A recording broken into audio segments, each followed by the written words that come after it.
The cabin filter is located in the left corner of the footwell, under the glove box.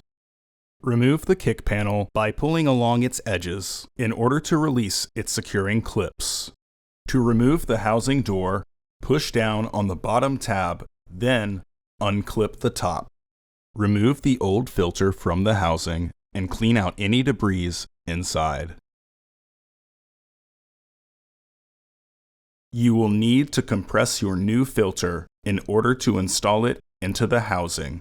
Insert your new filter with its airflow indicating arrow pointing towards the back of the car. Once inside the housing, rotate the filter so that the pleats are running vertically.